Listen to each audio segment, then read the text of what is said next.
Hey there. Welcome. I want to know, are you a new bookkeeper in the insurance industry? If you are, this will be very helpful for you. I remember over 11 years ago when I first started, and I felt so lost when it came to some of the terminology and things like that. So I thought today I would take some time to share um, how I manage over 150 insurance companies in regards to direct bill commissions. So I'm actually going to share my screen and just get started and jump right in. So let's go. Mm, Okay. So what I suggest is you can create an Excel template. I have created this one here. And in the first column, you will have this be your company or your broker name. So in our example here, we have the Good Insurance Company. That is my pretend company. And then you also should include the entity code. So in your agency management system that you're using, um, each of the companies will come with a code. My recommendation is be sure to put that code in here, and it will definitely help you as you're building your team out and things like that. These codes are super helpful. Um, the next thing is you want to know, or your team would like to know, how is that commission received? So you can create a drop down here, and it's either usually by check or it's by direct deposit. So in my example here, it's going to be check. Now you want to know, how is the statement received? Most likely, since this is a check, it's probably received by mail as well. Not always. Sometimes they do mail them separate. But anyhow, they'll usually come together. And or did you get it by email? Did you go online to get it? Did you get it from someone else on your team? So putting that in this field here will be helpful for the person that's reconciling this company. The next one is, how is it reconciled? So are you entering a manual post? And that means like literally entering the policy number, is it the transaction code that goes with it, the premium, the commission, like all of those things manually in your agency management system? Or are you able to, maybe it's a download, or maybe it's going to be an import that you do. So how do you do that? So I would put that here in this example here. It's going to be a manual post. I'm going to keep scrolling over. You want to include a notes section. So for example, since this is a check that we received and we received it by mail, it's a manual post, we want to try to create some efficiencies here, right? So my suggestion would be to look on your commission statement. There will most likely be a generic accounting email for that company. So you can see here on my next column here is the commission email link. So you can just click that and then send them an email. And the email, that's where you would put in your notes, right? That who emailed it. So in my example here, I'm saying Pikachu emailed for the direct deposit form. They emailed asking about online access, or if they can't get online access for the statement, can it be sent by email? Could they get that statement in both PDF and Excel format? Those are some pro tips right there. If you can get both, it's awesome. If you can get Excel, that's the best. If they only offer one, try for Excel or CSV format. You can try to convert PDF to Excel. Sometimes you get, garbage when you do that. So I definitely would strive for Excel if you can get it. And then a cyber tip is, when you are setting up your direct deposit with that company, encrypt your email, since it has your banking information included in there. All right. Now, if there is no email for you to contact that way, then of course the next route would be a phone number. So go ahead and put that phone number down in here in case, that way you can call them. And then under the note, I would definitely include the name of the person you spoke to, and of course the date and the time. Now, the next thing you're going to want to know is, when you get on the phone or when you email them, they're going to want to know your agency code. So I would definitely have that available. You can almost always find that on your commission statement. Now, sometimes they don't have it. And when they don't have it, like I'll screenshot a copy of the commission statement that just shows like our insurance agency name on there, and include that. I don't like to screenshot any of the policy information if I can avoid it, because then if I do, I have to encrypt the email. Okay. So the other thing you might need to know is your agency's tax ID number.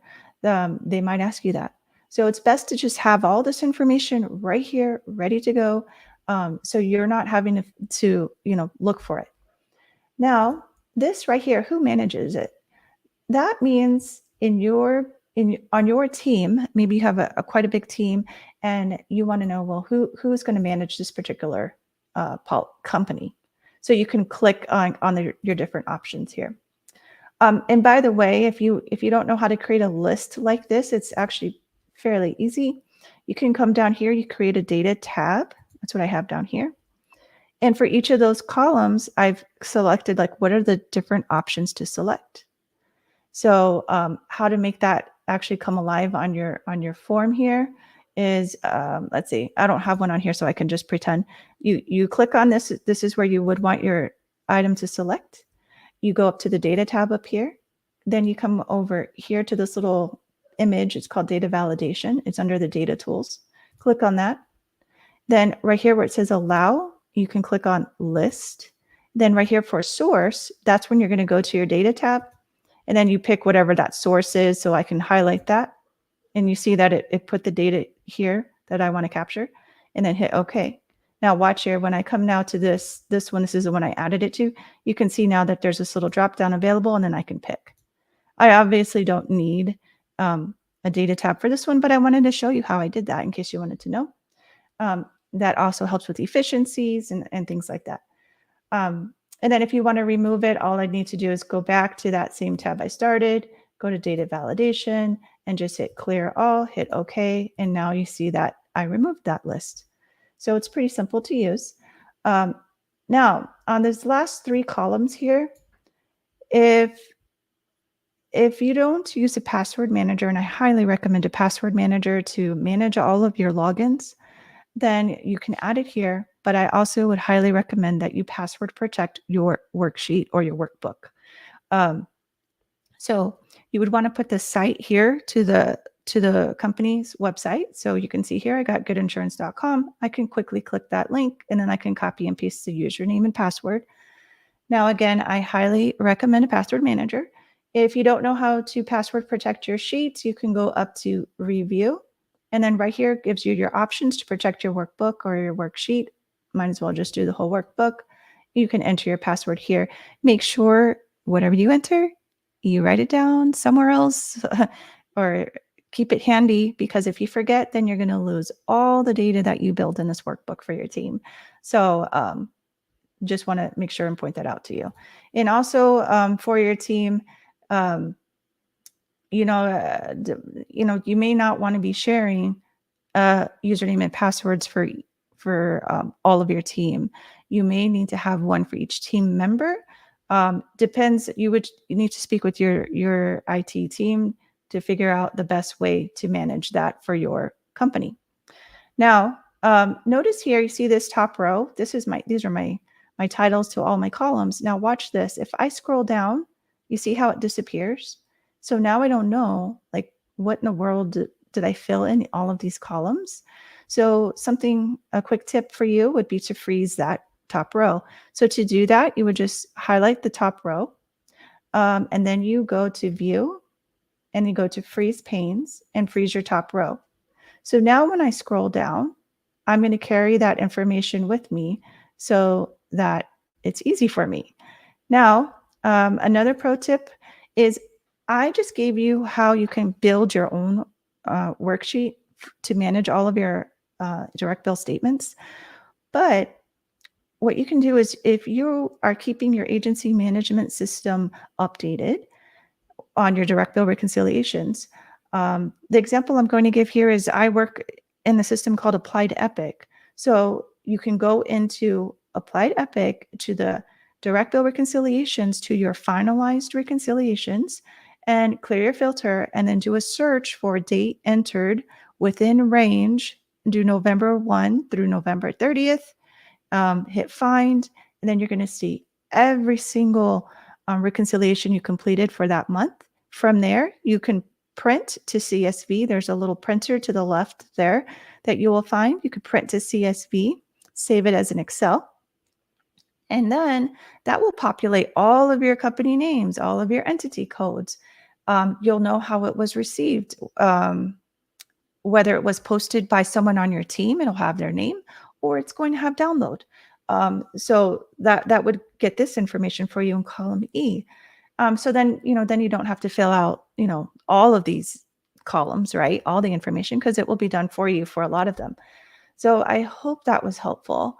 Now I'm going to actually minimize the screen, and I'm going to show you, because if you're interested in joining, I have a Facebook community that I created.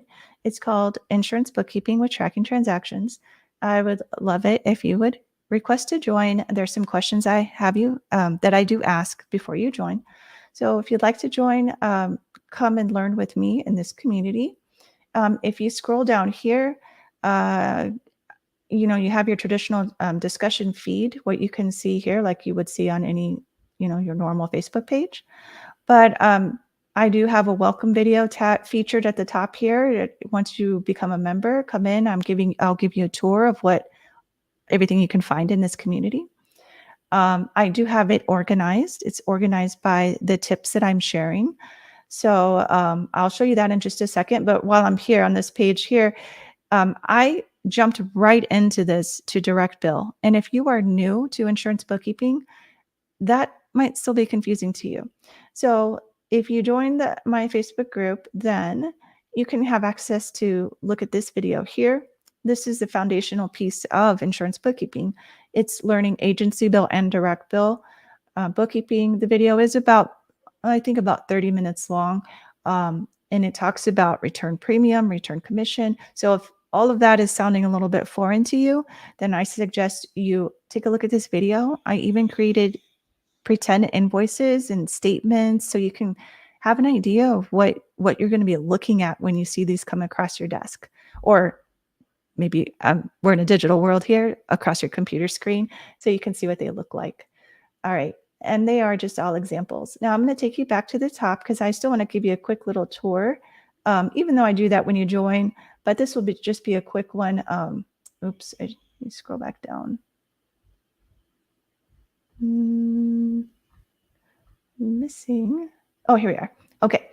Right at the top here, there's guides. So if you click on the guides, this is how I keep the information organized. So after I teach on a topic, I'll come and put it into where it goes in the guides. So when you join, you can start here. This is that welcome video I told you about. This right here just kind of gives you a brief summary of each of the guides that I do have that are starting down here. At the beginning of the week, usually around Monday, I try to put out a post that looks like this. It's you tracking, gives you an idea of what I'm going to be sharing for that week. And some resources and FAQs. Now, this week I'm sharing on an insurance bookkeeping tip. Usually I do like to share my tips on Tuesdays. But today with month end, or this week with month end, I was a little bit busy. So that's why I'm here on a Friday night sharing with you. So you can see here, these are the various items I've already shared, talked about. Sometimes it's a video, sometimes it's a graphic, but you can see the topics there. Then this guide contains tips with Applied Epic. So if you're an Applied Epic user, then I share a tip on Applied Epic. I am not an Applied Epic employee, but I use the system, so I thought I'd share some tips. All right, productivity tips is another guide that I have. So things to help you, be more efficient in your business, and also some training and onboarding tips to work on with your team. So I'm going to stop sharing my screen there. All right, so I hope that was all helpful for you. If you are new in the insurance bookkeeping space, let me know in the comments, what are some questions you might have, and maybe I can help you. Join the group and share your tips. I mean, these are just things I'm sharing. It's a free group. It doesn't cost anything, but I encourage you to also share, because then then it will help all of us grow together. So I hope again this was helpful for you. I hope you have a wonderful rest of your weekend. Take care.